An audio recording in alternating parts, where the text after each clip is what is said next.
From vampires, griffins and harpies to bunyips and enormous sea monsters, here are 16 of the world's weirdest mythological creatures. Number 16. YOOR-moon-gahn-der. This sea beast comes to us from Norse mythology and is also known as the Midgard Serpent, Midgard being another name for Earth. Odin placed the beast in the ocean that encircles Midgard. Once there, it became so huge that it eventually encircled the entire planet and was long enough to grab its own tail. This makes YOOR-moon-gahn-der crucial to the events that trigger Ragnarok, which is kind of like the apocalypse of Norse mythology. When the serpent releases its tail, that signals the beginning of the end. Thor eventually defeats the creature, but at the cost of his own life. Number 15. TSUCHINOKO. This snake-like creature is found in Japanese folklore. The name translates to hammer's spawn and is said to measure up to 80 centimeters long, 2.6 feet. While the head and tail of the critter are narrow, its girth expands and widens in the middle. Along with its viper-like fangs and venom, it can leap around a meter, 3.2 feet in distance. Legends claim the creature has a taste for booze and is capable of speech, although it has a propensity for lying.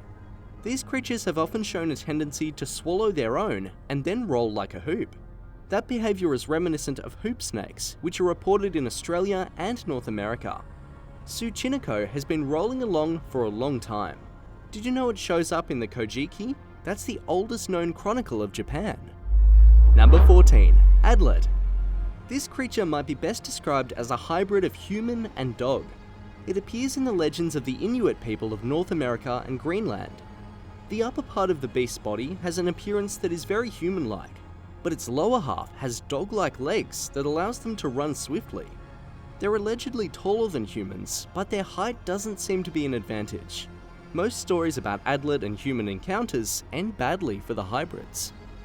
Number 13. The ADZE.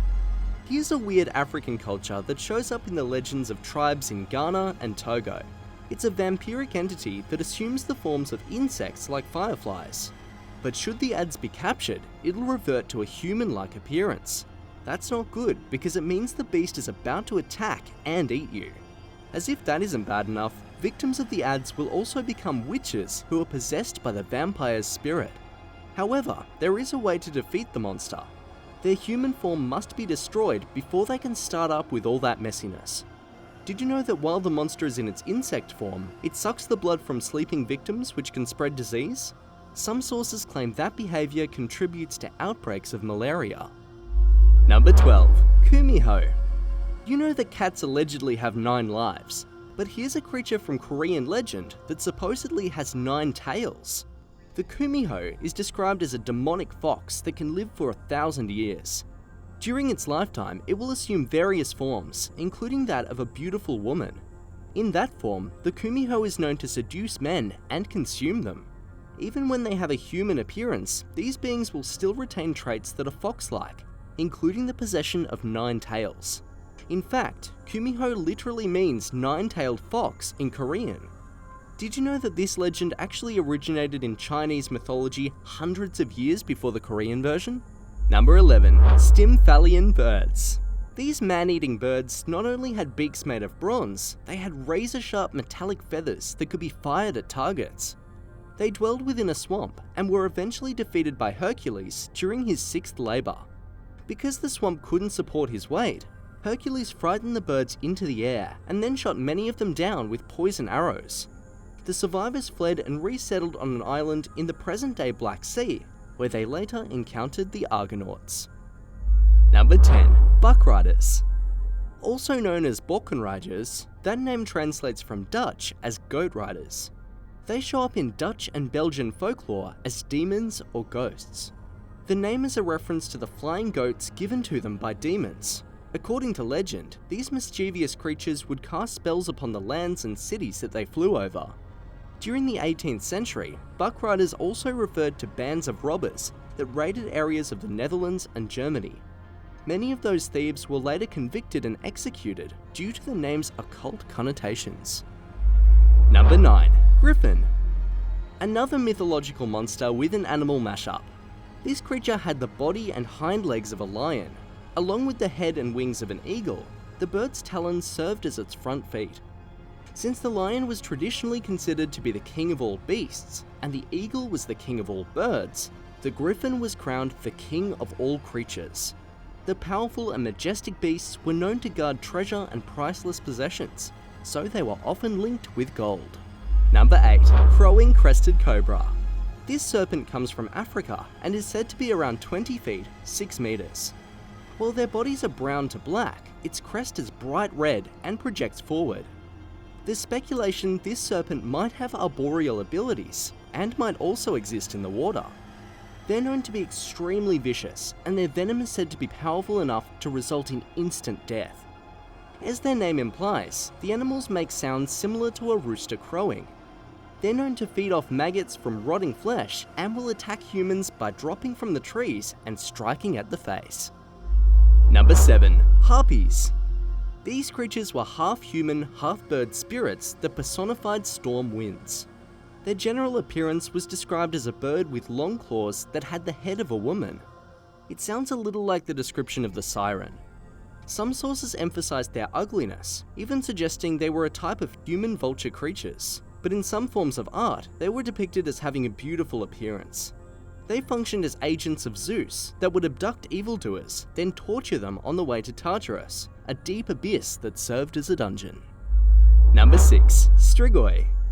They hail from Slavic countries like Romania and Croatia, where they are best described as entities that resemble vampires.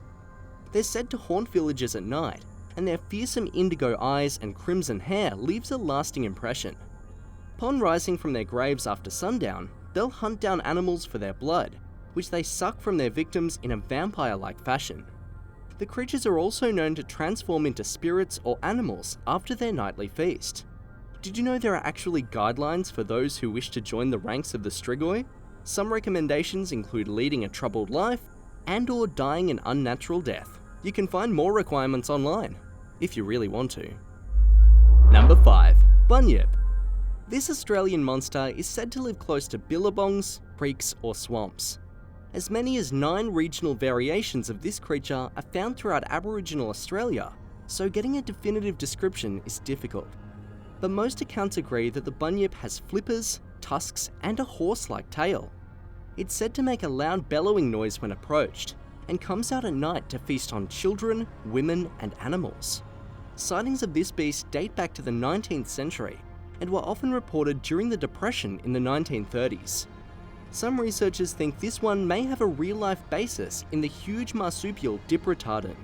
Bones of that extinct animal have been identified by some Aboriginal tribes as belonging to bunyips. Number 4. MANANANGGAL. From the Philippines, it's a vampire-like blood-sucking and man-eating monster or witch. It's usually depicted as a hideous female with the ability to sever its upper torso and sprout huge bat-like wings it uses to fly into the night in search of victims. That must be a neat trick, basically splitting yourself in two.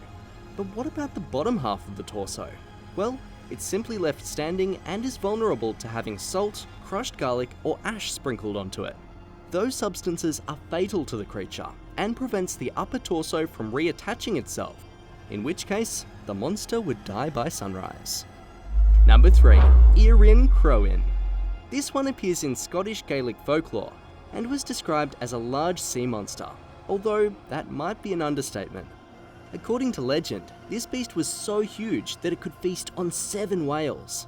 But should a fisherman come into contact with it, the creature can disguise itself as a small silverfish.